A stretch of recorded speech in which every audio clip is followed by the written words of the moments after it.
Tonight, let us slow down. Beneath the noise of modern cities, beneath the traffic, the lights, and the endless movement, there is something older, quieter, and wiser, still waiting to be heard. Long before skyscrapers reached for the sky, long before highways cut through neighborhoods, cities were built to breathe. They were shaped by water, guided by sunlight, and paced to the rhythm of walking feet. Their streets remembered generations. Their systems worked without noise, and their builders understood something we are only now beginning to rediscover. That cities are not machines, they are living places. In tonight's story, we will journey through ancient cities, places like Mohenjo-Daro, Teotihuacan, and Pompeii, to admire ruins, but to listen to the quiet intelligence beneath their stones. This is a story about forgotten wisdom, about patience over speed, about cities that expected to endure. So settle in, let your thoughts slow, and as the past unfolds gently before you, allow the world outside to fade. Welcome to Go to Sleep, Historian. Before cities had names, before walls rose or streets were measured, there was only gathering. People came together slowly, not because they dreamed of crowds, but because they sought safety, water, warmth, and the comfort of familiar voices at dusk. A fire shared is safer than a fire kept alone. A well guarded by many lasts longer than one watched by none. And so, without blueprints or proclamations, the first cities began as quiet agreements between humans and the land beneath their feet. A city, in its earliest form, was not stone or law. It was rhythm, the rhythm of feet returning at night, the rhythm of water drawn each morning, the rhythm of work, rest, and shared silence. Long before architects learned to draw straight lines, ancient people learned something far more important. A settlement must breathe. To breathe, a city needed space. Space for water to move, space for air to flow, space for people to gather without pressing too tightly against one another. These early settlements understood instinctively what many modern cities struggle to remember, that overcrowding suffocates and balance sustains. When we imagine ancient cities today, we often picture noise and disorder. Narrow alleys choked with waste, unplanned sprawl, confusion born of ignorance. But this image tells us more about modern arrogance than ancient reality. The truth is quieter. Ancient cities grew carefully, sometimes slowly, often deliberately. Their builders paid attention to seasons, to rivers, to wind, to the way sunlight fell across the ground at different times of year. They observed how rain pooled after storms, where shadows lingered, where the earth stayed cool, even during the hottest months. These observations became decisions. These decisions became streets. These streets became cities. In this chapter, we do not yet enter Mohenjo-Daro, or Teotihuacan, or Pompeii. Instead, we pause at the threshold of urban life itself, because before we can understand how ancient cities worked, we must understand how ancient minds listened. A city that breathes does not fight its surroundings, it cooperates with them. In river valleys, early cities learned to bend around water rather than block it. In dry lands, they learned to capture and guide precious rain without wasting a drop. In volcanic regions, they learned to build knowing destruction was possible, but not inevitable. There was humility in these choices. Ancient planners did not believe they could conquer nature. They believed they could live alongside it carefully, respectfully, and with restraint. This belief shaped every layer of urban life, from the width of streets to the placement of homes, from shared wells to communal spaces where people met not as strangers, but as neighbors. Cities learned to breathe by allowing movement. Water moved through channels and drains instead of stagnating. People moved through streets designed for walking, not speed. Goods moved through markets placed at crossroads rather than hidden behind walls. Even air moved differently, cooling shaded alleys, flowing across open courtyards, rising through carefully spaced rooftops. Nothing was accidental. In these early cities, density was balanced by openness. Homes were close, but not crushing. Public spaces were generous, but not wasteful. This balance created something rare and fragile: urban calm. Imagine walking through such a city at dawn. The streets are quiet, washed clean from the night before. Water flows softly beneath stone slabs, unseen but constant. The smell of earth lingers after evening rain. Doors open slowly. Voices carry gently. No one rushes because the city itself does not demand haste.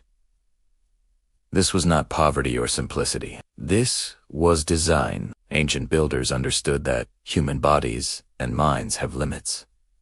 Too much noise, phrase thought. Too little space breeds conflict. Too much speed dissolves community. And so cities were shaped to protect people from themselves as much as from the environment. A city that breathes also remembers.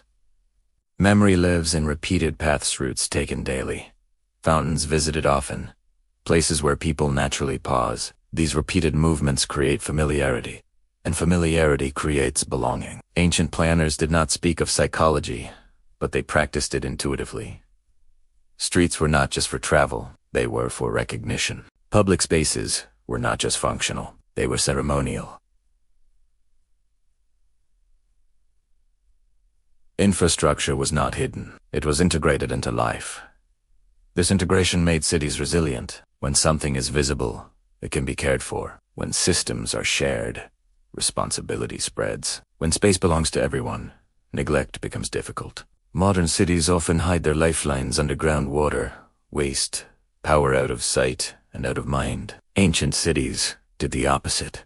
They allowed citizens to see, hear, and understand the systems that sustained them.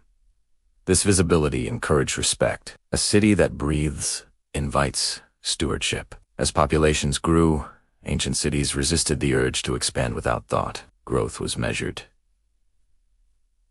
Expansion followed patterns. New neighborhoods echoed old ones, maintaining harmony rather than chaos. Standardization of bricks, street widths, drainage channels was not about control. It was about continuity. Consistency created fairness.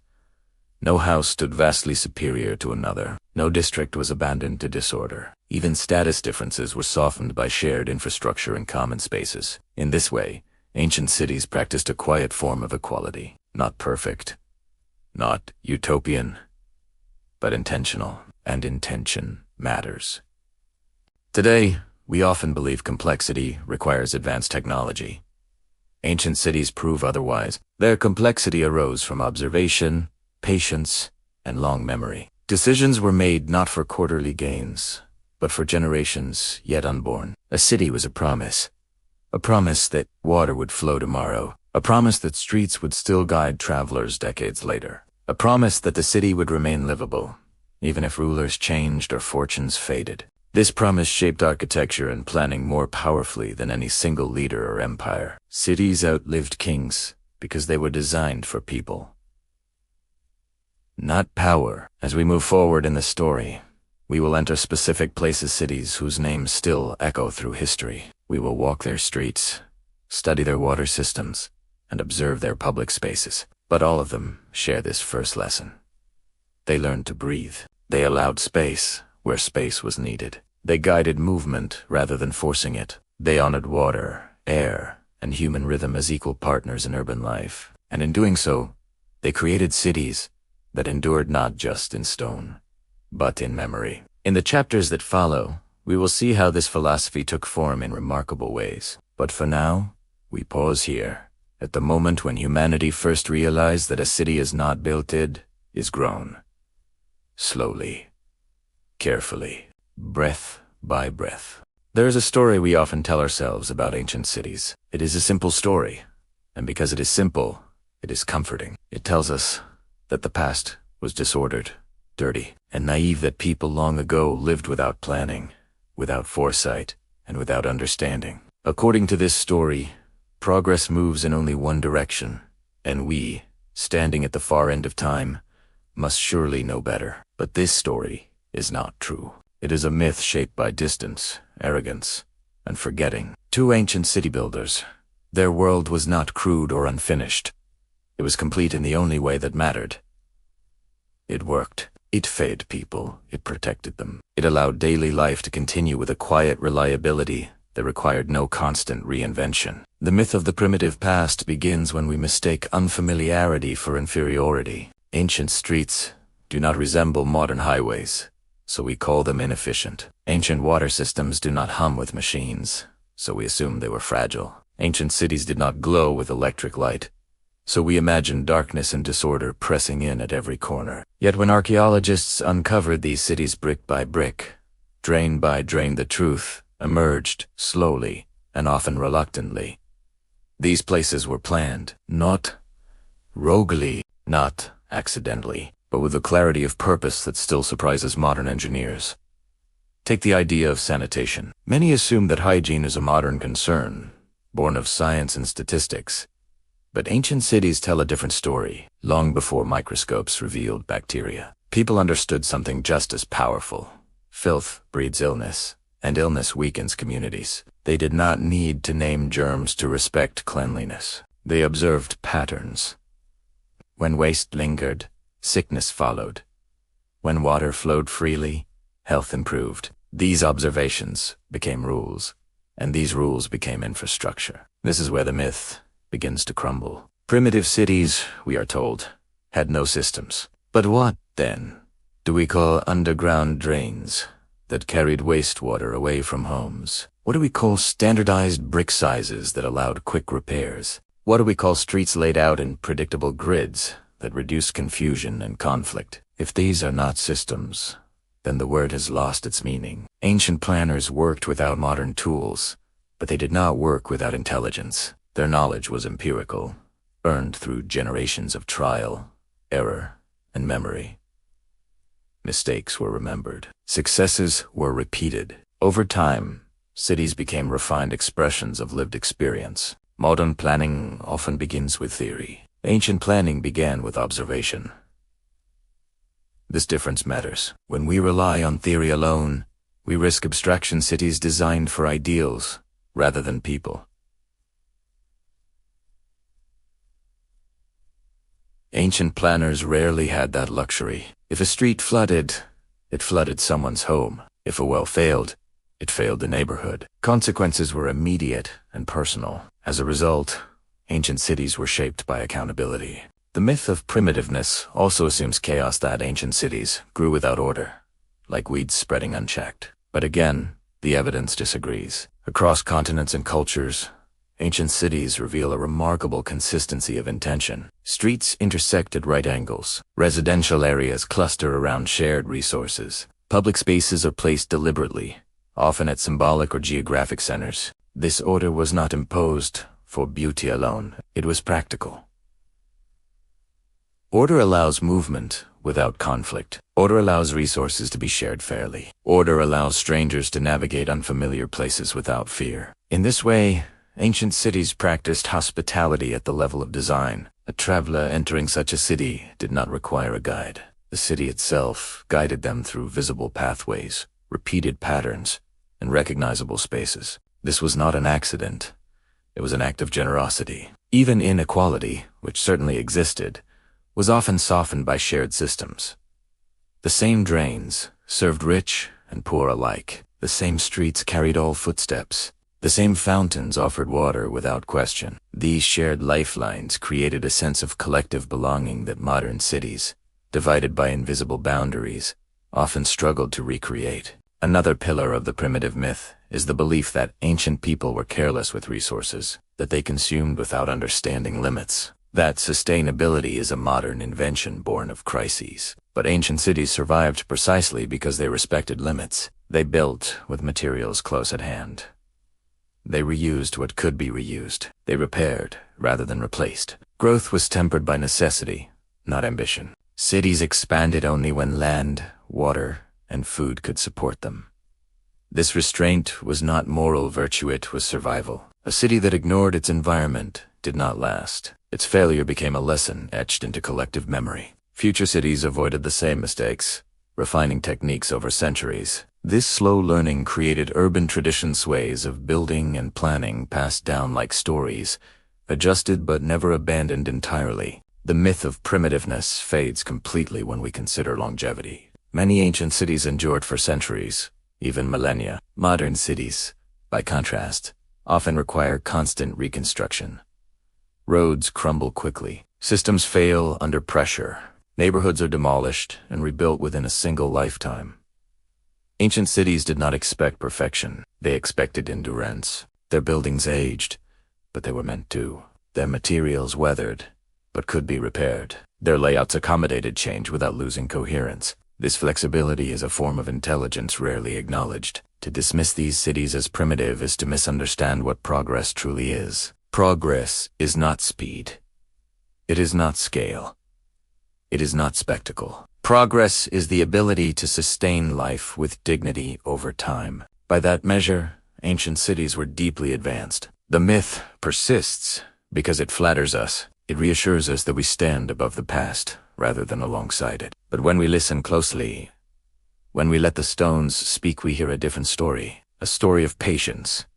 A story of attentiveness. The story of cities shaped by people who knew their survival depended on cooperation, foresight, and care. As we move forward in this journey, we will step into specific places where this intelligence took physical form. Cities that did not merely exist, but functioned with quiet brilliance. The past was not primitive. It was deliberate. And in the next chapter, we will enter one of the clearest expressions of this truth: a city where cleanliness, order, and civic responsibility flowed together like water beneath the streets. The city reveals itself slowly. At first, there is only earth sun-baked, quiet, and unassuming. No towering monuments announced power. No carved faces demand attention. Instead, there is a calm geometry rising from the plain, as if the land itself has chosen order. This is Mohenjo. Its name, given long after its people vanished, means the mound of the dead.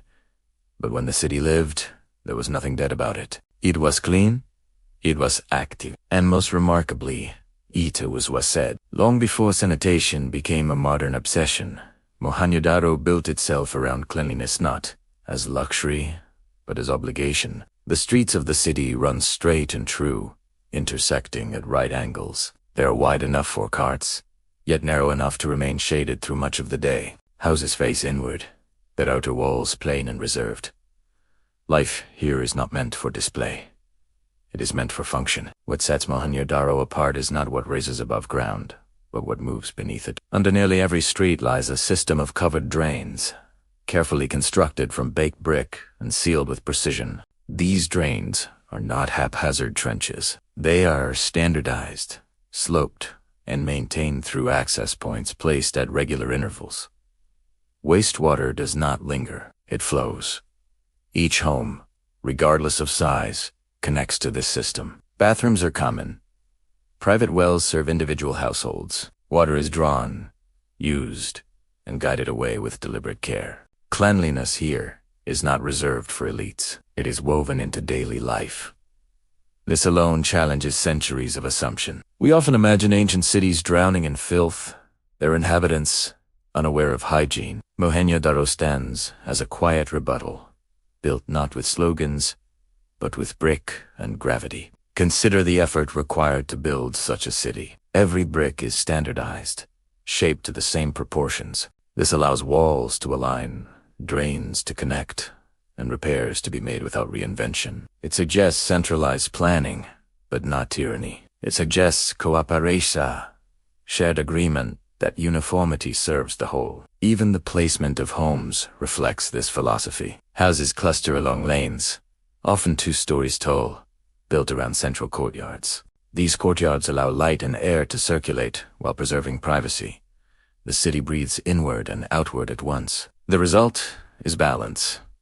Privacy without isolation, density without suffocation, order without oppression. At the heart of Mohenjo-Daro lies one of its most intriguing structures, the Great Bath.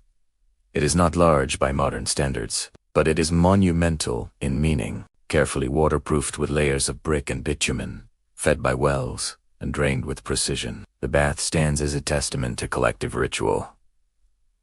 This was not a palace. It was not a temple in the conventional sense. It was a shared space, accessible, maintained, and central. Water here was not only for washing bodies.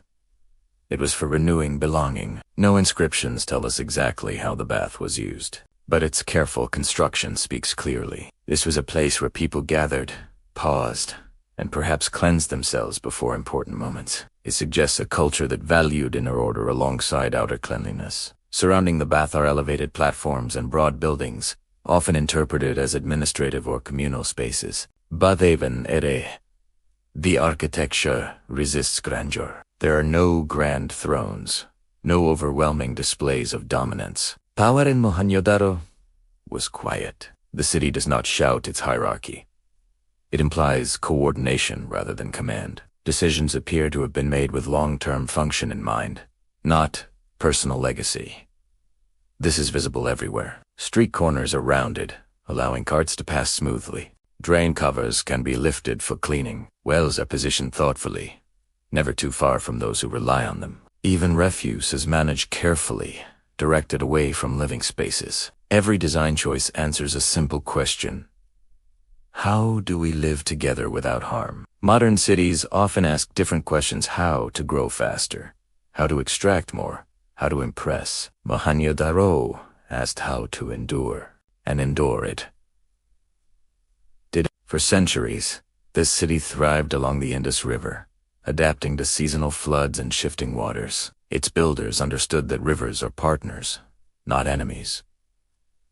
Floods were expected, not feared. The city was elevated in parts, its drainage prepared to receive excess water and guide it away. This acceptance of nature's rhythm shaped everything. Rather than building walls to keep water out, Mohenjo-Daro built systems to let water pass through. This flexibility reduced catastrophe. When floods came, they were absorbed rather than resisted.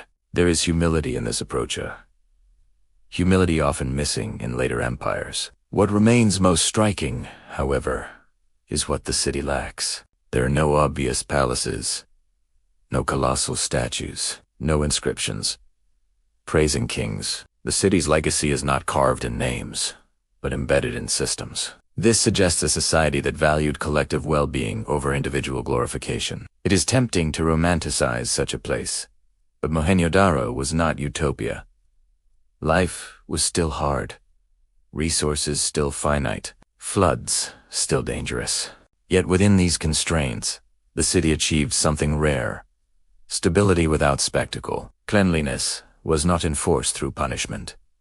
It was enabled through design. When infrastructure makes the right choice easy, behavior follows naturally. Mohenjo-Daro understood this principle intuitively. By giving every home access to water and drainage, the city made hygiene an everyday habit rather than a moral demand. This is wisdom in its purest form. As centuries passed, the city eventually declined. Rivers shifted. Trade patterns changed. Climate pressures mounted. Mohenjo-Daro was not destroyed in fire or conquest. It was slowly abandoned, its people moving on as circumstances required. But the city's ideas did not vanish. They waited, buried beneath silt and time. Its streets and drains held their silence until rediscovered. And when they emerged, they forced us to reconsider what we thought we knew about the ancient world. Mohenjo-Daro was not washed clean by modern excavation. It was clean all along. In the ancient world, it moved quietly between the visible and the unseen. Between survival and meaning, it quenched thirst, cleansed bodies, cooled air, and softened earth, but it also carried something less tangible: memory, renewal, balance. To understand ancient cities, one must first understand how they treated water, not as a commodity to be consumed endlessly, but as a presence to be respected. In Mohenjo-Daro, water shaped the city long before it shaped daily ritual. Wells were not hidden or rare. They were numerous, evenly distributed, and carefully constructed. Nearly every cluster of homes had access to one. This alone tells us something essential. Water was meant to be shared, not controlled. The act of drawing water was ordinary, but never careless. Wells were lined with brick, kept clean, and positioned to serve without disrupting movement. They were part of the city's rhythm, visited daily, relied upon constantly, and respected instinctively. But water in Mohenjo-Daro went beyond function. At the heart of the city stood the Great Bath, elevated and deliberate, its edges carefully sealed to prevent leakage. This was not accidental engineering. This was intention made visible. The bath was fed by clean water and drained just as carefully, ensuring freshness and flow. Its surrounding chamber suggests preparation, pause, and perhaps quiet conversation. Whatever rituals occurred here, they were communal. No single household owned this space. It belonged to the city itself. In a world without written explanations, architecture speaks. The Great Bath tells us that water was tied to identity, that cleansing the body may have meant cleansing the spirit, or marking transitions before gatherings, decisions, or shared ceremonies. Even if the exact meanings are lost, the respect remains unmistakable. Water was central, elevated, protected. This reverence was not unique to the Indus Valley. Across ancient civilizations, water held symbolic weight. Rivers were seen as lifelines, not boundaries. Springs were honored. Rain was awaited with patience rather than demanded. Ancient cities grew where water could be trusted but never taken for granted. In Teotihuacan, far across the ocean and centuries apart, planners faced a different challenge. The land was drier. Rivers were less forgiving, yet the response was just as thoughtful. Here, water was guided through canals, reservoirs, and carefully managed flow paths. Rainwater was captured and redirected. Agricultural zones were planned alongside urban growth, ensuring that food and water systems worked together rather than competing. Water shaped not only the city's survival, but its sacred geometry. Streets aligned with celestial events mirrored seasonal rains. The city itself became a reflection of cycles wet and dry, growth and rest. Water taught patience. In Pompeii, water took yet another form. Roman engineering brought aqueducts from distant sources, using gravity rather than force. The water arrived gently, distributed through lead pipes to fountains placed throughout the city. These fountains were not hidden. They were visible, audible, and shared. The sound of running water filled public spaces, reminding citizens constantly of the system that sustained them. Even waste followed water's guidance. Public latrines were flushed not by machines, but by continuous flow. Bathhouses reused water in stages, ensuring nothing was wasted unnecessarily. Efficiency here was not rushed. It was layered. What unites these cities is not technology, but philosophy. Water was allowed to move. Water was allowed to be seen. Water was allowed to connect people. Modern cities often hide water behind walls and pipes, distancing citizens from awareness. Ancient cities did the opposite. By keeping water present in daily life, they fostered respect. When people see what sustains them, they are less likely to abuse it. There is also a quiet democracy in shared water. Fountains do not ask for status. Wells do not recognize wealth. In these systems, access mattered more than ownership. This created social stability. When essential resources are fairly distributed, tension softens. Conflict does not disappear, but it is less likely to fracture the whole. Ancient planners may not have used such language, but they understood the result. Water was also a teacher of limits. Floods reminded cities not to build too low. Droughts reminded them not to grow too fast. Seasonal changes shaped calendars, rituals, and labor. Cities adjusted themselves to water's mood rather than forcing it into submission. Mohenjo-Daro's drainage system is perhaps the clearest expression of this philosophy. Instead of attempting to stop floods, the city prepared for them. Water was guided away gently, allowed to pass without destroying what lay above. This flexibility was resilience. A rigid city breaks. A flexible one adapts. As centuries passed and climates shifted, some cities failed, but those that lasted longest were those that listened to water's warnings. They built with allowance for change, not denial of it. Water connected the sacred and the practical seamlessly. To bathe was to clean. To clean was to renew. To renew was to belong. There was no sharp division between utility and meaning. Infrastructure itself carried symbolism. A flowing drain was not just engineering, it was reassurance that the city cared for its people. As night fell in these ancient cities, water still moved quietly beneath streets and beside walls. It cooled stone. It carried sound. It reflected moonlight in fountains and basins. Ebane rest the city breathed through water. In remembering this, we begin to understand what modern planning often forgets. Cities are not machines to be optimized endlessly. They are habitats for human life, shaped by elements older than any blueprint. Water does not rush. It flows.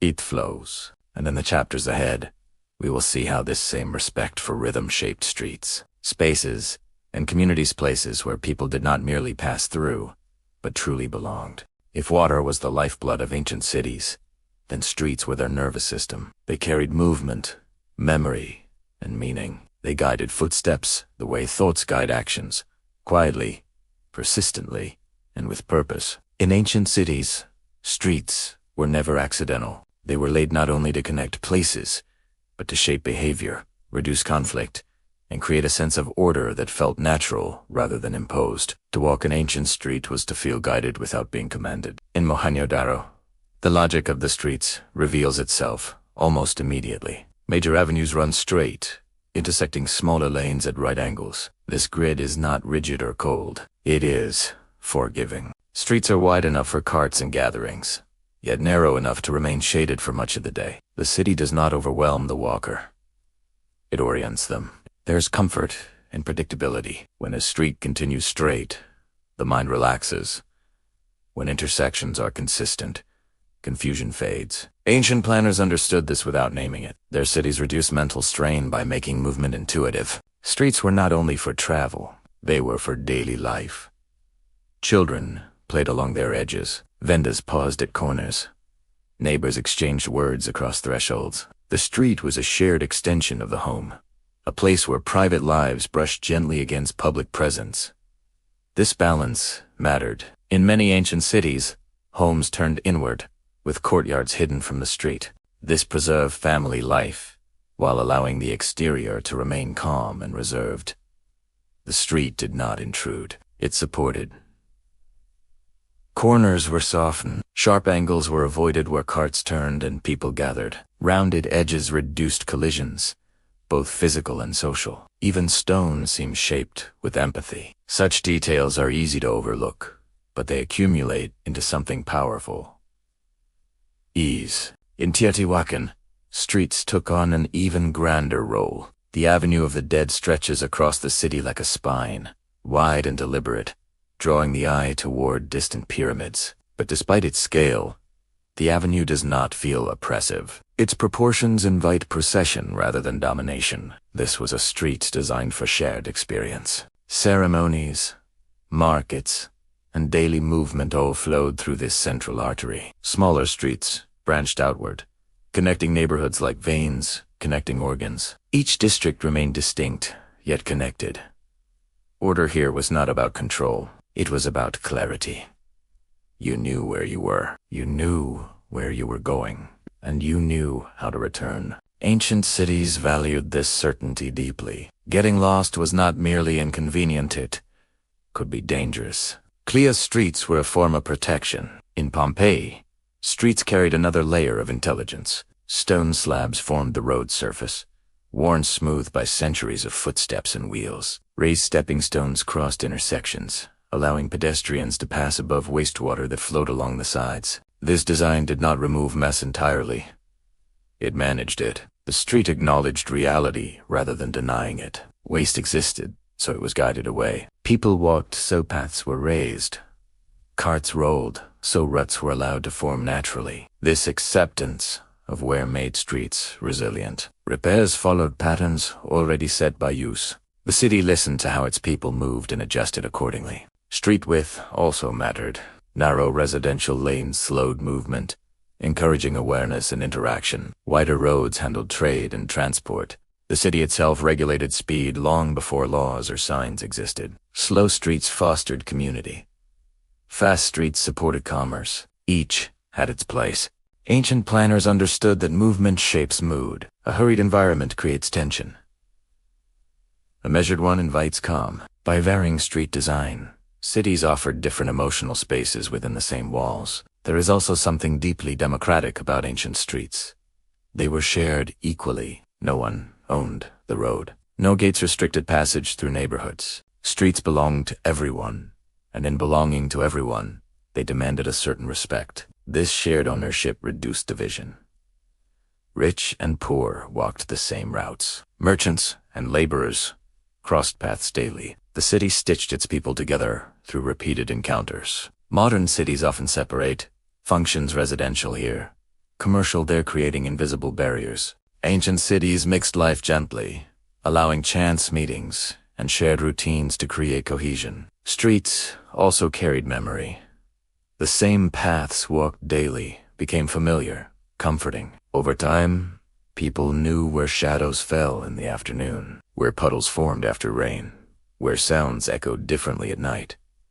This intimate knowledge fostered attachment. A city became legible, almost personal. Streets were aligned carefully with climate. In hot regions, narrow passages created shade. In cooler areas, wider streets welcomed sunlight.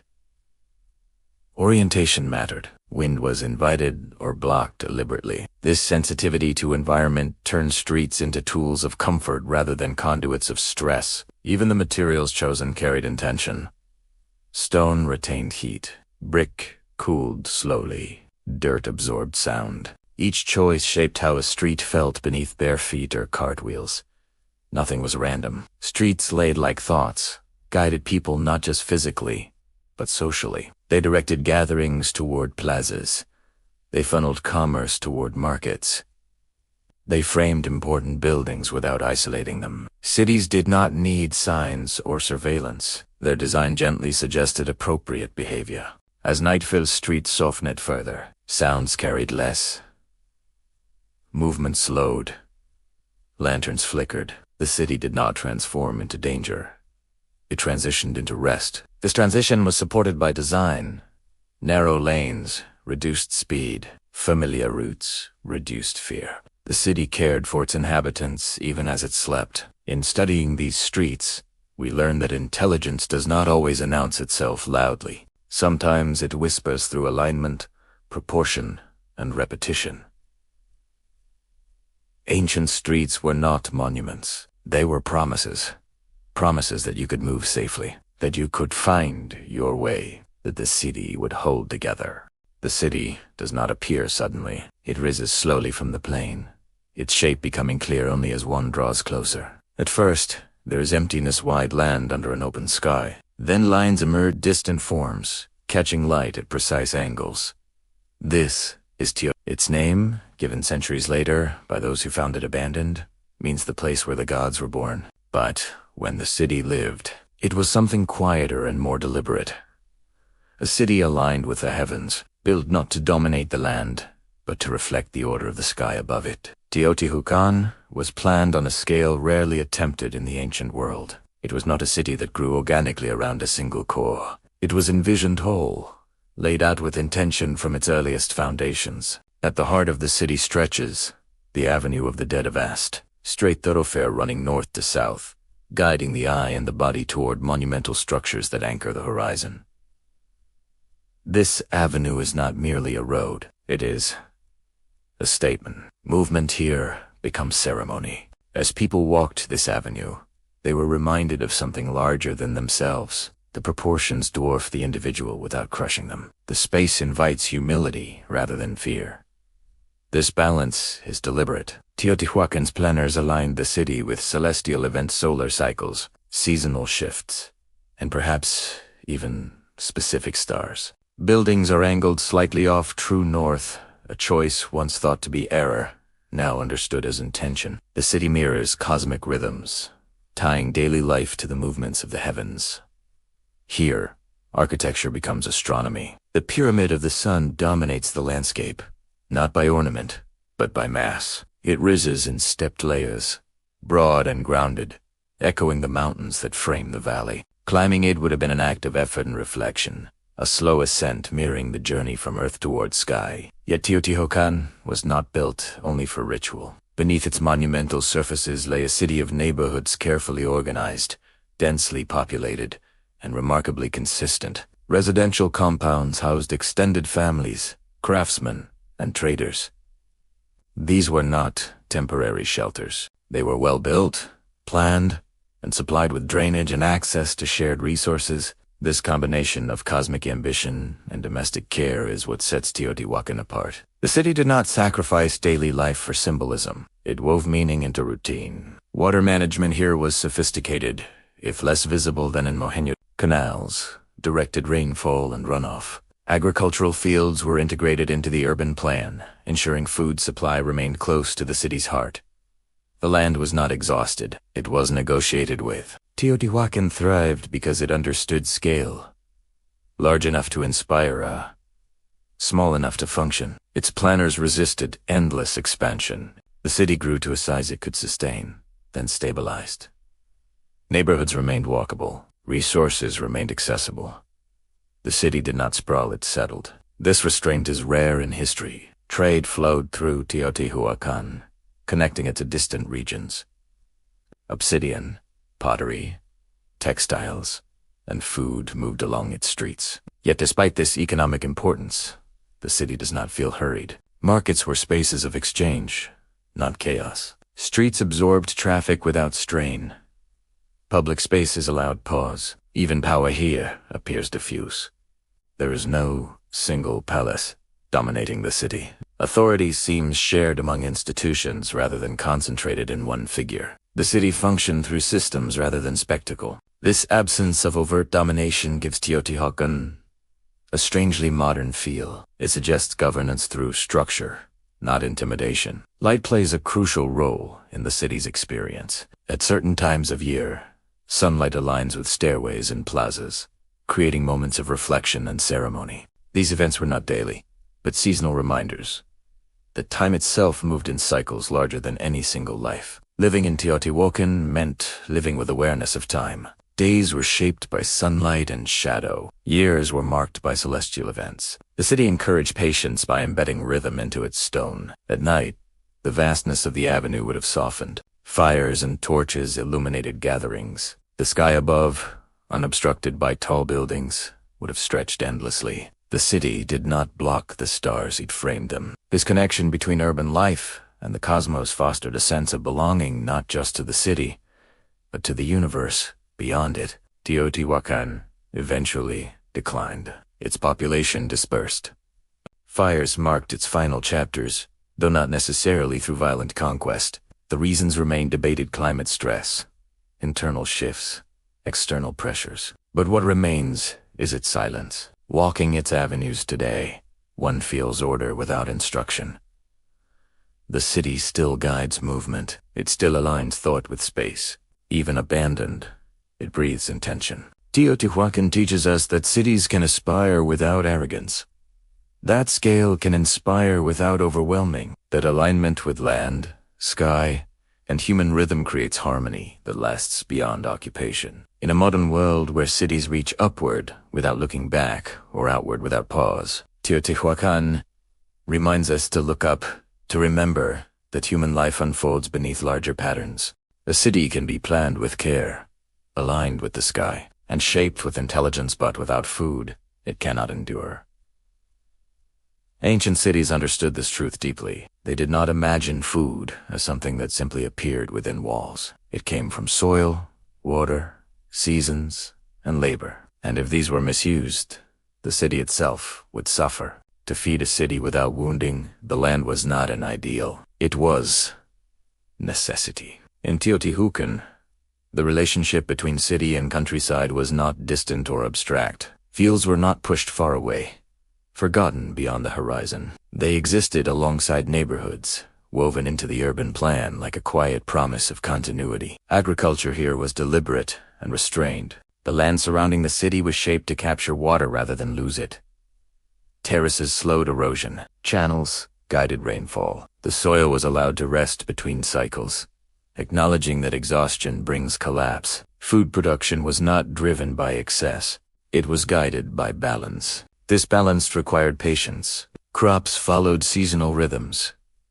Planting and harvest were acts of timing, not force. Ancient farmers observed the sky, the temperature, and the behavior of water before making decisions. Their knowledge was not written in manuals. It lived in memory and tradition. Cities respected this knowledge because they depended on it. Urban growth followed agricultural capacity, not ambition. When land could support more people, cities expanded carefully. When it could not, growth slowed. This restraint prevented sudden collapse and allowed cities to adapt gradually to change. Mohenjo-Daro reflected similar wisdom in a different environment. Situated near a river that flooded unpredictably, the city relied on surrounding agricultural zones. designed to absorb seasonal changes. Floodwaters deposited fertile silt, renewing fields naturally. Rather than fighting floods, farmers worked with them. Fields were placed where water could spread safely. Storage systems allowed surplus grain to be saved for lean years. The city's survival depended not on constant abundance, but on preparation. Food security was collective, not individual. Storage facilities suggest shared responsibility rather than hoarding. When harvests were good, surplus strengthened the whole community. When harvests were poor, scarcity was managed rather than hidden. This approach softened inequality. Hunger did not become a weapon. In Pompeii, food production followed yet another pattern. The fertile volcanic soil around the city supported vineyards, orchards, and grain fields. Agriculture here benefited from nature's generosity, but never without risk. The people of Pompeii understood that fertility and danger often arrived together. Farms were integrated into trade networks, allowing food to flow inward and outward. Markets sold local produce alongside imported goods. The city did not isolate itself. It connected. But a binary restraint mattered. Overuse of land could reduce yields. Over-reliance on imports could invite vulnerability. Balance remained essential. Ancient cities also understood something modern societies often forget. Food shapes social life. Markets were not just places of transaction. They were spaces of conversation, negotiation, and trust. Food brought people together daily, grounding abstract urban life in tangible need. Bread baked in communal ovens carried shared meaning. Wine pressed locally reflected seasonal labor. Meals tied people to land they might never personally farm, but collectively depended upon. This connection preserved respect. When citizens understood where food came from, waste was reduced. Overconsumption was discouraged, not by rules, but by awareness.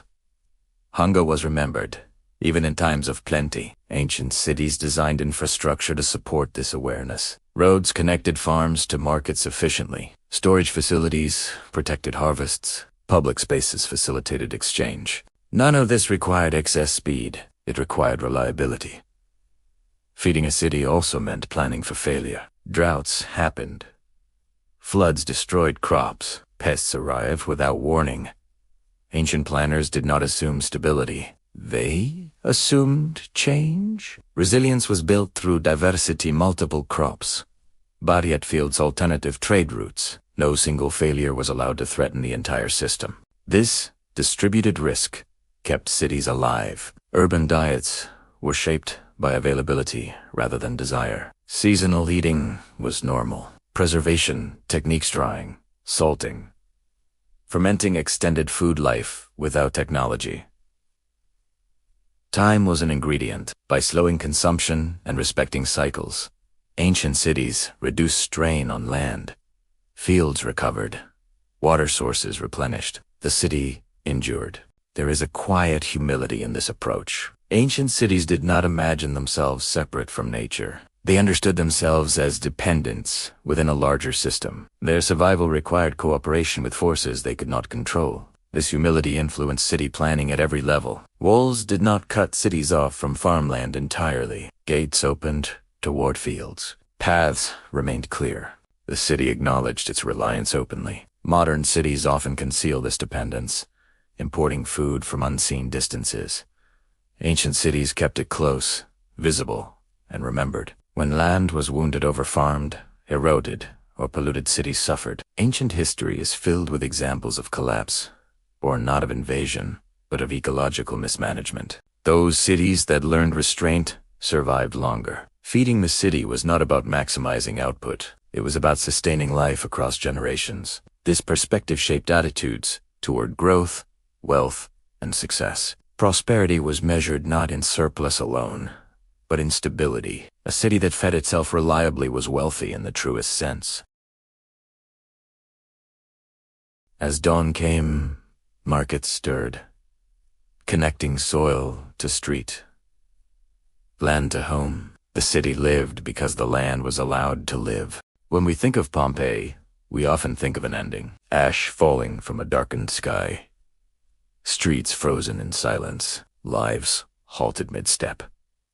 But to understand Pompeii only through its destruction is to miss its life entirely. Before the ash fell, Pompeii was not a warning, it was a working city, ordinary, busy, and remarkably thoughtful in the way it cared for daily human needs. Pompeii lived in daylight. It woke early to the sound of footsteps on stone, to the splash of water at fountains, to shutters opening slowly along narrow streets. Bakers fired their ovens, shopkeepers swept thresholds. The city breathed, not with urgency, but with routine. Its streets were laid with intent. Stone slabs formed durable roads, slightly crowned to allow water to flow toward the sides. Along the edges, shallow channels carried runoff and waste away, keeping the center passable. At crossings, raised stepping stones allowed pedestrians to pass without wetting their feet. This was not luxury. It was courtesy, carved into stone. Pompeii's streets guided movement gently. Wheel ruts formed naturally, accepted rather than corrected. The city adapted to use instead of resisting it. Where it was not figurette, was evidence of life. Homes opened directly onto streets, blending private and public worlds. Shops occupied the front rooms of houses. Life was mixed rather than segregated. A baker might live above his oven. A merchant might sleep behind his counter. This closeness fostered familiarity. Pompeii was a city of neighborhoods, each with its own rhythms and faces. People recognized one another not through titles, but through repetition, seeing the same figures each morning, exchanging words at fountains, waiting together at baths. Water shaped Pompeii's daily life as profoundly as it did. Mohenjo-Daro or Teotihuacan aqueducts carried fresh water from distant sources, guided only by gravity. Once inside the city, water was distributed through a network of pipes and public fountains. These fountains were everywhere, at street corners, in plazas, near marketways, accessible, always flowing. Water was free, visible, and constant. The sound of it softened the city, masking noise, cooling air, calming thought. Public baths served as centers of social life. They were not rushed spaces. People lingered, talked, rested. Bathing was communal, a shared ritual that equalized status, if only briefly. Here, the city slowed itself down. Waste management followed water's logic. Latrines flushed continuously. Baths reused water in stages, ensuring efficiency without obsession. Nothing was hidden, but nothing overwhelmed. Pompeii did not aim for cleanliness without mess. It aimed for balance. Public spaces were abundant. Small squares appeared where streets widened. Larger forums anchored civic life. These spaces allowed pause places, where people gathered without purpose, simply to be present. This mattered. A city without places to linger becomes a corridor. Pompeii resisted that fate. It allowed life to spill outward, encouraging conversation and observation. Markets reflected this openness. Food stalls, wine shops, and vendors clustered where people naturally passed. Commerce followed movement rather than dictating it. The city supported trade without surrendering to it. Architecture here was practical, but never careless. Walls were thick enough to insulate against heat. Courtyards admitted light and air. Roofs channeled rainwater into cities. Homes were not monuments. They were shelters shaped by understanding. Even decoration reflected daily life. Wall paintings depicted gardens, myths, and landscapes, windows into imagined spaces that soft enclosed rooms. Beauty was not reserved for temples. It belonged in kitchens and bedrooms too. Pompeii's planners understood that people do not live by function alone. The city's relationship with its environment was complex. The fertile volcanic soil supported agriculture, vineyards, and orchards. This abundance fed the city and enriched trade. Yet everyone knew the mountain loomed nearby. Mount Vesuvius was present, even when quiet. Its slopes were familiar, its presence accepted. Pompeii did not build in denial of risk, but in coexistence with it. Earthquakes were known. Repairs were ongoing. Life continued with awareness rather than fear. This acceptance shaped resilience. Buildings were repaired rather than abandoned. Streets adapted. The city expected disruption, not permanence. When disaster finally came, it came suddenly. But until that moment, Pompeii functioned as it always had to live, organized and attentive to human needs. What remains most striking is how modern Pompeii feels. Its streets make sense, its systems are legible, its priorities, water, food, social space, movement are familiar. This familiarity bridges centuries effortlessly. Pompeii reminds us that ancient cities were not alien worlds. They were human environments shaped by the same needs we carry today. Rest, connection, reliability. The ash preserved Pompeii, not as a warning alone, but as a lesson. It shows us a city that worked not perfectly, but thoughtfully. A city that accepted imperfection. A city that planned for daily life rather than spectacle. A city that trusted systems more than slogans. In studying Pompeii before the ash fell, we glimpse what ancient urban life truly was. Not dramatic, not primitive, but deeply practical and quietly humane. The greatest achievements of ancient cities were rarely the ones people noticed. They did not rise high above the skyline or announce themselves with decoration. They did not demand attention or inspire awe through size alone. Instead, they worked quietly, steadily, and without interruption, supporting daily life in ways that became invisible precisely because they were reliable. This is the realm of quiet engineering. Beneath the streets of Pompeii, water moved patiently through pipes laid with care. Gravity did the work. There were no pumps, no engines, no noise. The system trusted physics rather than force. Aqueducts carried water from distant hills, descending gradually over miles. The slope was measured carefully too steep, and the flow would damage channels. Too shallow, and water would stagnate. This balance required skill, experience, and long attention. Once water reached the city, it entered a network designed for fairness. Public fountains received water first, ensuring that everyone had access before private homes. Excess flowed onward, feeding baths, workshops, and latrines. Nothing was wasted. Nothing was rushed. Cisterns collected rainwater from rooftops, storing it for dry periods. This decentralized approach meant that no single failure crippled the system. If one cistern ran low, others remained. Resilience was built into design. Ancient engineers understood redundancy intuitively. In Mohenjo-Daro, quiet engineering took a different form. Covered drains ran beneath streets, sealed carefully to prevent leakage. Inspection points allowed cleaning without dismantling entire sections. These drains were not improvised. They were planned from the beginning. Homes were designed around them. Bathrooms connected directly to drainage channels. Water flowed away from living spaces without lingering. The city smelled cleaner, felt healthier, and required less constant intervention.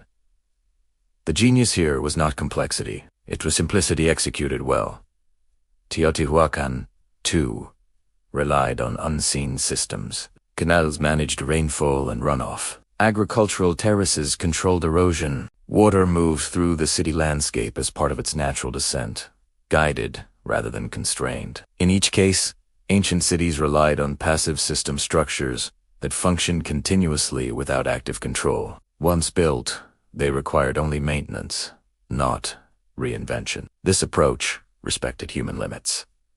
A city that demands constant repair exhausts its people. Ancient planners understood that systems must serve daily life quietly, freeing attention for community, work, and rest. Materials were chosen for durability and familiarity. Stone, brick, clay substances that aged predictably and could be repaired locally. When something broke, it was understood. Knowledge did not vanish with specialists. It was read. Engineering here was civic, not elite.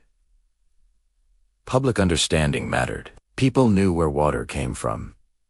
They saw drains being cleaned. They understood why systems existed. This visibility fostered care. Modern cities often hide infrastructure, distancing citizens from responsibility. Ancient cities made systems legible, reinforcing collective stewardship. Even waste was treated with practicality rather than denial. Latrines flushed continuously. Refuse was guided away from living spaces. Nothing disappeared magically. Everything followed a path. This honesty prevented accumulation of unseen problems. Quiet engineering also extended to building foundations. Structures were placed to account for soil conditions, moisture, and load. Walls were thick where needed, lighter where possible. Buildings settled gradually rather than cracking suddenly. Time was considered an ally. Ancient engineers expected change. They built systems that could adjust rather than resist. Flexibility reduced catastrophic failure. One of the most striking aspects of ancient engineering is how rarely it sought recognition. Names of builders are seldom recorded. Innovations were absorbed into tradition rather than celebrated individually. The city, not the engineer, was the achievement. This anonymity contrasts sharply with modern tendencies toward signature projects and visible innovation. Ancient planners focused on outcome rather than authorship. If water flowed, the system succeeded. If waste moved away, the system worked. If people lived without constant disruption, the city thrived. Quiet engineering created trust. Citizens did not need to worry daily about water or sanitation. This stability allowed culture, trade, and community to flourish. When systems failed, repair followed established patterns. The city did not panic. It responded. There is a calming lesson here. Infrastructure need not impress. It must endure. Ancient cities achieved longevity by resisting unnecessary complexity. Their systems were robust because they were understandable. They relied on gravity, slope, and flow forces that do not fatigue. As night settled, these systems continued without rest. Water flowed. Drains carried away waste. Cisterns held their quiet reserves. The city slept, supported by unseen labor. This quiet persistence is perhaps the greatest legacy of ancient engineering. A city is more than its streets and systems. It is also the space between destinations, the pauses, the crossings, the places where people stop without needing a reason. Ancient cities understood this instinctively. They did not design only for movement and function. They designed for meeting. These were the places where people met the city. Public spaces in ancient cities were not grand interruptions in urban life. They were its foundation. Plazas, baths, forums, courtyards, and broad avenues were not decorative extras. They were essential organs. In Mohenjo-Daro, the great bath served as more than a structure. It was a gathering point, a place where people came together and shared ritual. Even if silence prevailed, presence mattered. Standing near others, moving through the same space, created a sense of belonging. This was not accidental. Shared spaces remind people that they are part of something larger than themselves. They soften isolation and reduce friction. Ancient planners understood that when people see one another regularly, conflict diminishes and trust grows. In Teotihuacan, the Avenue of the Dead was both path and plaza. Its scale invited ceremony, but its openness invited daily life. People walked, traded, gathered, and paused along its length. The city did not force interaction, but it allowed it to happen naturally. Scale mattered here. Spaces were large enough to feel communal, but not so vast as to feel empty. Proportions invited movement without urgency. One could linger without feeling out of place. Pompeii offered a different expression of shared space. Its forum anchored civic life. Markets, temples, and administrative buildings framed this open area, but the space itself remained accessible. It belonged to the people. Here, conversations happened alongside transactions. News traveled by word of mouth. Disputes were aired. Celebrations unfolded. Public baths in Pompeii were perhaps the most intimate shared spaces. People of different backgrounds came together, undressed the symbols of status, and relaxed side by side. Heat, water, and time dissolved barriers. These spaces slowed life down. Ancient cities intentionally created places where nothing urgent needed to happen. This absence of urgency was powerful. It allowed reflection, observation, and connection. Modern cities often undervalue such spaces, measuring success by productivity and speed. Ancient cities measured success by stability and cohesion. Public spaces were also flexible. A plaza that hosted markets in the morning might host gatherings in the evening. A courtyard that welcomed children during the day might become a meeting place at night. This adaptability reduced the need for specialized buildings and increased shared ownership. People cared for these spaces because they used them. Design encouraged natural surveillance. Open spaces allowed people to watch over one another without authority. This presence discouraged harm and nurtured accountability. Safety emerged from familiarity rather than enforcement. Ancient planners placed shared spaces deliberately at intersections of movement. People passed through them naturally. There was no need to seek them out. They were unavoidable, yet welcoming. This integration made civic life part of daily routine rather than a separate activity. Public art and decoration often appeared here not as grand monuments, but as familiar symbols. Statues, fountains, and murals offered visual anchors. They gave places identity. These markers helped people orient themselves emotionally as well as physically. Public spaces also acted as buffers. They softened transitions between districts. They allowed different groups to mingle without intrusion. They absorbed noise and movement, preventing overload in residential areas. This buffering was subtle but effective. In times of stress, public spaces became gathering points for reassurance. During celebrations, they amplified joy. During hardship, they offered solidarity. The city met its people here, not as ruler or machine, but as host. Ancient cities did not rely on constant instruction to maintain social order. They relied on repeated presence. Seeing one another daily fostered empathy. When people know faces, they behave differently. Public spaces made anonymity rare. They encouraged recognition without surveillance. As night fell, these spaces did not vanish. They transformed. Fires lit. Conversations softened. The city slowed together.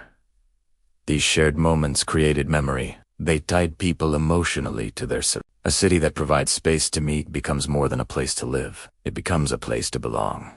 Long before planners gave it a name, cities were already practicing zoning, not through rigid laws or written codes, but through understanding. Ancient cities learned, often through experience, that not every activity belonged everywhere. Some work was loud, some was dangerous, some required quiet, and when these needs collided, life became difficult. So cities adjusted.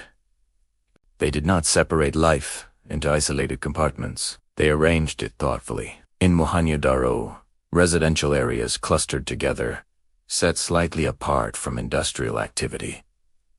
Workshops existed, but they did not dominate living spaces. Streets guided heavy movement away from homes. This separation reduced noise, waste, and risk without fragmenting the city. The city flowed logically. Private life found calm. Work found space. Community found balance. Teotihuacan refined this idea at scale. Neighborhoods were organized around shared courtyards and specialized functions. Craftspeople lived near their work. Traders clustered along main routes. Ceremonial spaces remained distinct, yet accessible. Each district had character without isolation. This arrangement reduced conflict. It allowed people to understand their surroundings intuitively. You knew when you were entering a busy area. You felt when you were moving toward quiet. The city communicated through structure rather than signage. Pompeii offers some of the clearest examples. Bakers clustered where fuel and water were accessible. Dyers and metalworkers worked near the city's edges, where smoke and noise were less disruptive. Markets gathered near the forum, at the crossroads of daily movement. Homes remained close to work, but not overwhelmed by it. This proximity mattered. Long commutes were rare. People lived near their livelihoods. Daily life remained compact and human-scaled. Ancient zoning also reflected environmental awareness. Activities requiring water were placed near supply lines. Waste-producing work stayed downstream. Smelly processes were guided downwind.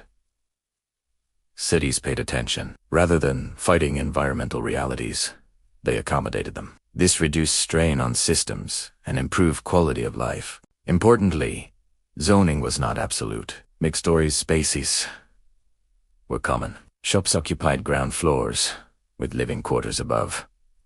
Courtyards served multiple purposes. Life overlapped, but thoughtfully. This flexibility kept cities alive. Rigid separation can deaden urban life. Ancient cities avoided this by allowing functions to blend where appropriate. Balance, not purity, was the goal. Zoning also supported safety. Hazardous activities were kept away from dense housing. Storage areas were placed carefully. Fire risk was managed through spacing and materials. These choices reduce catastrophe without needing constant enforcement. Social zoning emerged as well. Sacred spaces, administrative areas, and communal buildings occupied central locations. Their placement signaled importance without isolation. People passed these spaces daily. Authority remained visible, but accessible. This visibility fostered legitimacy. Power did not hide behind walls. Ancient cities, also zoned by time. Markets bustled in the morning. Public spaces shifted roles throughout the day. The same street could serve trade at dawn and conversation at dusk. Time-based zoning reduced crowding and maximized space. Modern planning often relies on rigid categories and schedules. Ancient cities relied on rhythm. This rhythm allowed adaptation. When needs changed, spaces adjusted. Buildings were reused rather than abandoned. Neighborhoods evolved without losing identity. Cities that practiced this intuitive zoning proved more resilient. They could absorb change without collapse. Perhaps, most importantly, zoning before the word existed was rooted in lived experience rather than abstraction. Decisions were informed by observation, memory, and shared understanding. People knew what worked because they lived with the consequences. Ancient zoning was not about control. It was about care. Care for health. Care for safety. Care for daily comfort. This care extended to future generations. Cities were shaped not for immediate profit, but for ongoing life. Some cities are built to impress. Others are built to last. Ancient cities, at tier best, belonged firmly to the second kind. Their planners did not imagine a single moment of perfection. They imagined a continuity life unfolding across decades, centuries, even longer. This expectation shaped every decision, from materials to layout, from infrastructure to restraint. These were cities that expected to endure. In Mohenjo-Daro, endurance appeared in repetition. Standardized bricks allowed damaged structures to be repaired without redesign. Streets followed predictable patterns, so expansion did not unravel the whole. Drains were accessible, not sealed forever. The city assumed it would need care. This assumption was wisdom. Ancient builders did not chase novelty, they favored familiarity. What worked was repeated. What failed was remembered. Over time, cities became refined rather than reinvented. This gradual refinement created resilience. Teotihuacan embodied endurance at scale. Its monumental buildings were not delicate. They were massive, grounded, and patient. Earth and stone absorbed stress. Broad platforms distributed weight. Nothing relied on fragile precision. The city was prepared for time. Neighborhoods were built with materials that aged predictably. Walls thickened where needed. Repairs were visible, not hidden. The city wore its age.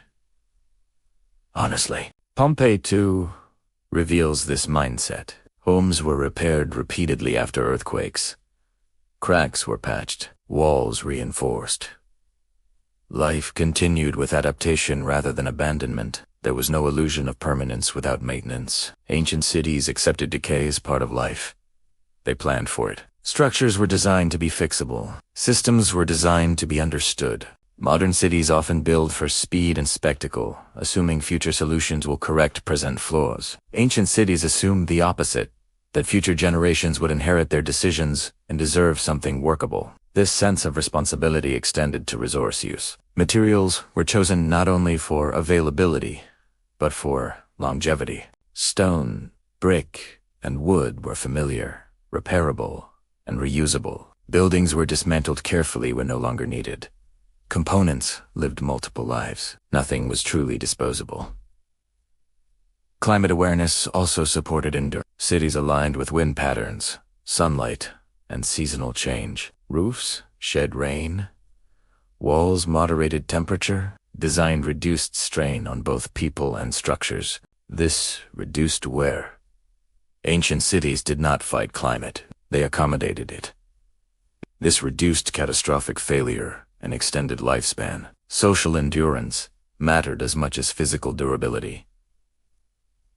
Cities expected to host generations of families. They needed to remain livable, not just impressive. Public spaces supported cohesion. Infrastructure supported health. Zoning reduced conflict. Together, these elements created stability. A stable city endures naturally. Importantly, ancient cities did not rely on constant growth to survive. Many reached a sustainable size and remained there. Prosperity was measured by reliability rather than expansion. This resistance to endless growth preserved systems. When cities grew too quickly, problems multiplied. Ancient planners learned this early. Their response was caution. Endurance required humility. Cities acknowledged their limits. They did not assume control over every variable. Floods, droughts, earthquakes, these were expected. Preparation replaced denial. Ancient builders also expected change in leadership, culture, and economy. Cities were designed to function without dependence on specific individuals. Systems outlived rulers. This continuity gave cities strength. Even when political structures shifted, daily life could continue. Endurance did not mean stagnation. Cities evolved. Neighborhoods changed. Uses shifted. But change occurred within a stable framework. This balance allowed adaptation without collapse. Walking through the ruins today, one senses this intention. Streets still guide movement. Walls still stand. Systems still make sense. These cities were not lucky. They were careful. They remind us that endurance is not achieved through power, but through patience. Not through ambition, but through care. No city is spared from hardship. Floods rise without warning. Earth shakes beneath foundations. Fires spread faster than thought. Drought lingers, testing patience and preparation. Ancient cities did not imagine themselves immune to these forces. They assumed that disaster would come and built accordingly. This expectation shaped resilience, written not in words, but in stone. In Mohenjo-Daro, resilience began with water. The city's planners knew the river would not always behave. Floods were not anomalies. They were part of life. Instead of erecting walls in defiance, the city elevated critical areas and designed drainage systems capable of carrying excess water away. When floods arrived, they were absorbed, not resisted. Streets became channels. Drains became lifelines. Damage was minimized, not through force, but through allowance. This philosophy reduced catastrophic loss. Floods disrupted life, but they did not erase it. Teotihuacan faced different threats. Its challenges were less about water and more about scale, managing a large population across generations. Fire, internal unrest, and environmental stress tested its structure. Resilience here came from organization. Neighborhoods functioned semi-independently. Resources were distributed rather than centralized. When stress appeared in one area, others continued to function. This distributed resilience prevented total collapse. The city did not rely on a single heart. In Pompeii, resilience took the form of adaptation. Earthquakes struck the region repeatedly before the final eruption. Buildings cracked.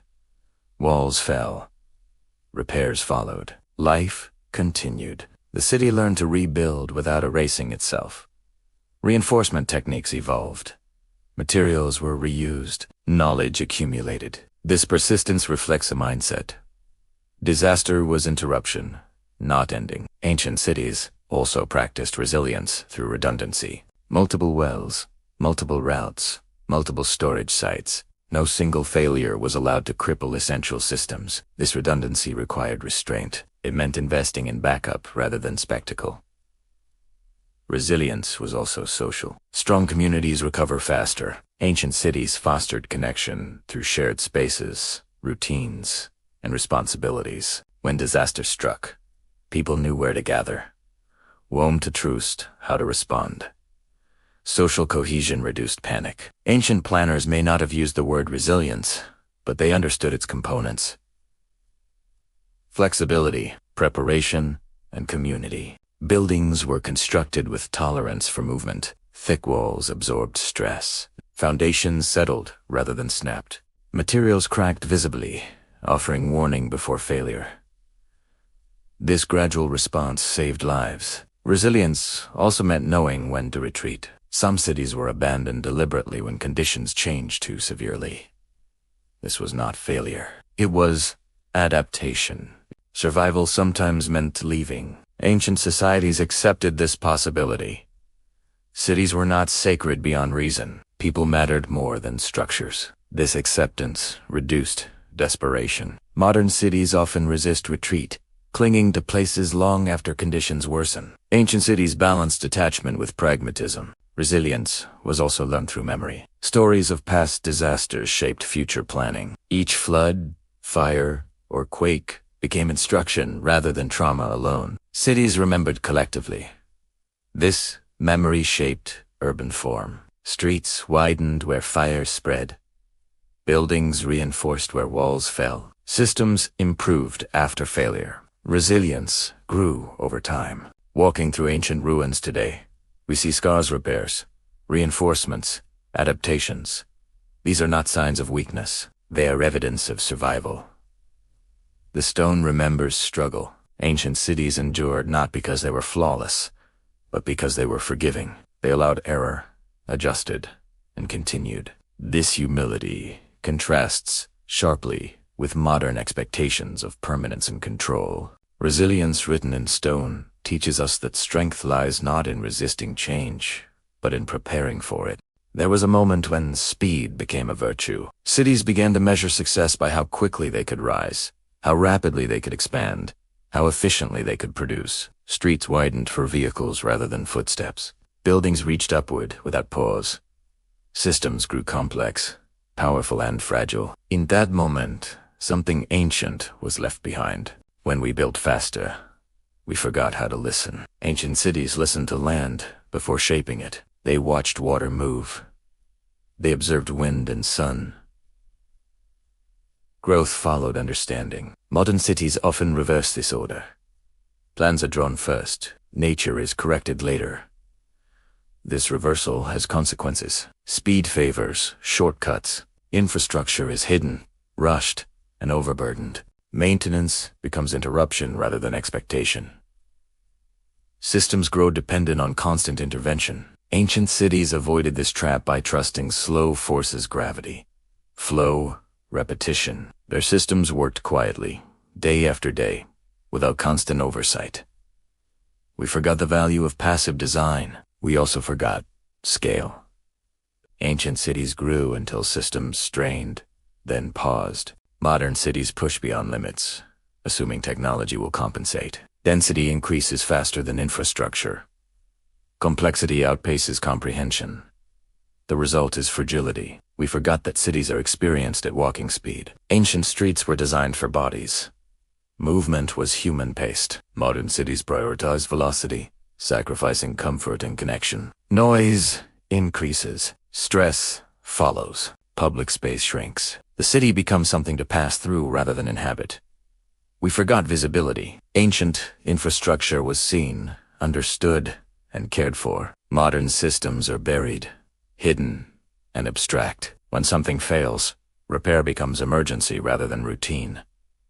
Distance breeds neglect. We forgot shared space. Ancient cities invested in places where nothing urgent happened. Modern cities monetized every square foot. Polls becomes unproductive. Gathering becomes inefficient. Community erodes quietly. We forgot restraint. Ancient cities expected endurance, not endless growth. Modern cities chase expansion without pause. Resources strain. Inequality widens. Repair lags behind ambition. Growth becomes its own justification. We forgot humility. Ancient planners knew they did not control nature. Modern cities often behave as if they can override it. Floodplains are built over. Coasts are hardened. Disasters become surprises rather than expectations. Denial replaces preparation. We forgot that cities are ecosystems. Ancient cities understood interdependence between water, land, people, and time. Modern planning isolates functions, breaking feedback loops. Problems emerge slowly. Suddenly we forgot memory. Ancient cities remembered failures and adjusted. Modern cities demolish and replace, losing lessons embedded in form. Each generation repeats mistakes without recognizing them. Speed erases learning. None of this is inevitable. Forgetting is not destiny. Ancient wisdom was not perfect, but it was attentive. It prioritized livability over novelty, resilience over spectacle, community over efficiency. These values remain relevant as we stand at a moment of uncertainty facing climate change, urban stress, and social fragmentation. We find ourselves looking backward, not out of nostalgia, but necessity. The past offers guidance. Beneath every modern city, there is another city, not one of stone or brick, but of memory, a pattern of decisions made long ago about water, movement, shelter, and belonging. These decisions, once common sense, have faded from daily awareness, yet they remain quietly relevant. The old blueprint is still there. Ancient cities did not leave behind manuals or manifestos. They left forms, streets that guided gently, systems that worked without spectacle, spaces that welcomed people without instruction. These forms were not accidents. They were the physical expression of values: care over speed, balance over dominance, endurance over display. When we look at ancient cities today, we are not looking at relics. We are looking at solutions shaped under pressure, solutions refined by necessity rather than ambition. The old blueprint reminds us that cities are not machines to be optimized endlessly. They are habitats for human life. They must breathe, adapt, and rest. Ancient planners understood that a city's success is measured in ordinary days, in how easily water flows, in how calmly people move, in how naturally community forms. Extraordinary moments matter less than daily stability. The blueprint beneath our feet teaches us to design for repair, to expect change, to allow systems to fail gently rather than catastrophically. It teaches us to make infrastructure visible, understandable, and shared. When people understand what sustains them, they care for it. It teaches us to honor water, not dominate it, to guide movement rather than force it, to shape space for gathering, not just transit. These lessons do not demand imitation. We do not need to rebuild Mohenjo-Daro or Pompeii. We need to remember why they worked. Modern technology can amplify ancient wisdom rather than replace it. Smart cities need not be louder or faster. They can be calmer, clearer, and more humane. Artificial intelligence may optimize traffic, but ancient streets remind us to reduce the need for speed. Sensors may track water use, but ancient wells remind us to share. The future does not belong only to innovation. It belongs to integration. When we combine modern tools with ancient principles, cities can regain balance. Growth can slow where it must. Density can support life rather than strain it. Infrastructure can serve quietly rather than demand attention. The old blueprint invites humility. It asks us to admit that progress is not a straight line, that wisdom accumulates, fades, and returns when needed, that listening to the past is not regression, but maturity. As night settles over modern cities, lights glow, systems hum, and streets fill with motion. Beneath that movement lies something older: patterns that once carried human life gently through centuries. They are still there, waiting to be remembered. If we choose to listen, our cities can once again become places that breathe, endure, and belong not just to us, but to those who will walk their streets long after we are gone. And in that remembering, the future becomes quieter, steadier, and more human. As our journey comes to rest, the ancient streets grow quiet once more. Water continues to flow beneath them. Stone holds its memory, and the old blueprint remains patient, steady, and waiting to be remembered. These cities may be silent now, but their lessons are not. They remind us that progress does not always mean moving faster, and that sometimes the future is found by listening carefully to the past. If you found comfort.com or quiet curiosity in this story, you are warmly invited to stay. Subscribe to Go to Sleep Historian for more slow, thoughtful journeys through history, stories meant to relax the mind, ease the night, and gently carry you toward rest. Thank you for spending this time with me. May your thoughts grow lighter, your breathing slower, and your night peaceful. Until our next story, sleep well. Well.